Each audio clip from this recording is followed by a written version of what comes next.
வணக்கம், நான் உங்க சௌமியா பிரவீன்குமார். இன்னைக்கு என்னோட கிச்சன்ல நாம என்ன ரெசிபி பார்க்க போறோம்னா கேப்சிகம் கிரேவி.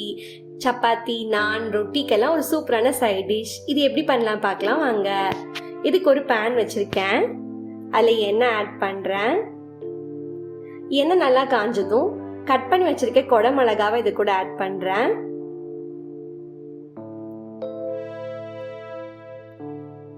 இது நல்லா எண்ணெயில வதக்கிக்கலாம்.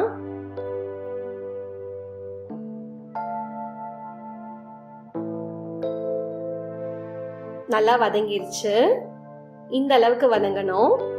இப்போ ஸ்டவ் ஆஃப் பண்ணிட்டு இதை ஒரு பிளேட்டுக்கு ட்ரான்ஸ்ஃபர் பண்ணிக்கலாம். இப்போ அதே பேன்ல கொஞ்சமா எண்ணெய் ஆட் பண்ணிருக்கேன். அதில் 10 பல்லு பூண்டும் இஞ்சியும் ஆட் பண்றேன். இதை நல்லா வதக்கிக்கலாம். இது கூடவே கட் பண்ணி வச்சிருக்க 3 பெரிய வெங்காயத்தை ஆட் பண்றேன்.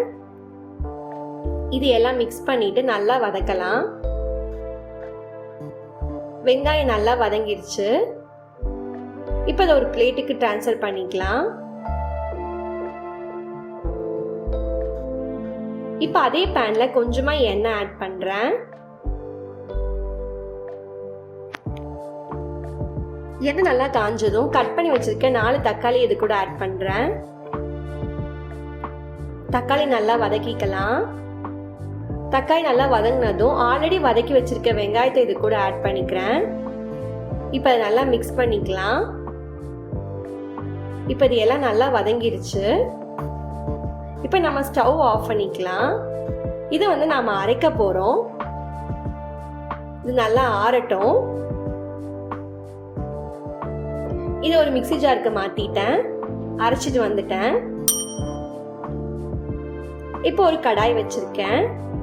அதில் எண்ணெய் ஆட் பண்ணுறேன்.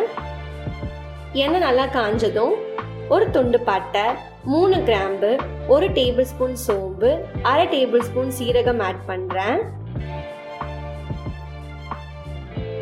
இது நல்லா பொரிஞ்சதும் நம்ம அரைச்சி வச்சிருக்க விழுதை இது கூட ஆட் பண்ணிக்கலாம். அதை ஆட் பண்ணுறப்போ ஸ்டவ் லோ ஃப்ளேமில் இருக்கணும், இல்லைனா மேலே தெரிக்கும். இப்போ அதை நல்லா மிக்ஸ் பண்ணிக்கலாம்.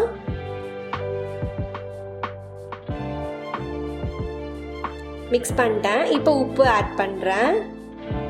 மஞ்சள் தூள் 1/2 டீஸ்பூன், மிளகாய்த்தூள் 1 டேபிள் ஸ்பூன், மல்லித்தூள் 1 டேபிள் ஸ்பூன், சீரகத்தூள் 1/2 teaspoon, garam masala 1 teaspoon add பண்ணுறேன்.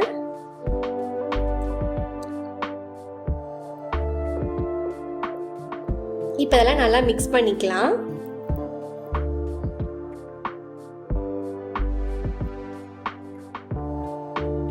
நல்லா மிக்ஸ் பண்ணிட்டேன். இப்போ க்ளோஸ் பண்ணி ஒரு 10 நிமிஷம் கழிச்சு ஓப்பன் பண்ணலாம்.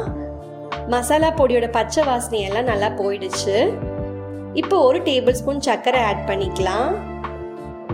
இது நல்லா மிக்ஸ் பண்ணிக்கலாம். இப்போ நம்ம வதக்கி வச்சிருக்க கொடை மிளகாவை இது கூட ஆட் பண்ணிக்கலாம். இப்போ இதெல்லாம் நல்லா மிக்ஸ் பண்ணிக்கலாம். நல்லா மிக்ஸ் பண்ணிட்டேன்.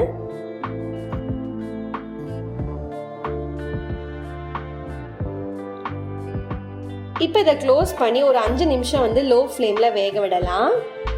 நல்லா வெந்துருச்சு.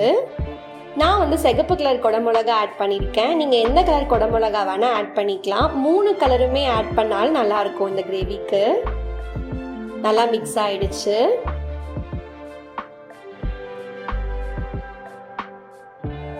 இப்போ ஸ்டவ் ஆஃப் பண்ணிட்டு சர்வ் பண்ணலாம். கொடை மிளகா கிரேவி தயார். இந்த மாதிரி சிம்பிளான குயிக்கான ரெசிபிஸை உங்களுக்கு பார்க்கணும்னா என்னோட சௌமியா இந்த கிச்சன் சேனலை சப்ஸ்கிரைப் பண்ணுங்க. தேங்க்யூ ஃபார் வாட்சிங் மை வீடியோ.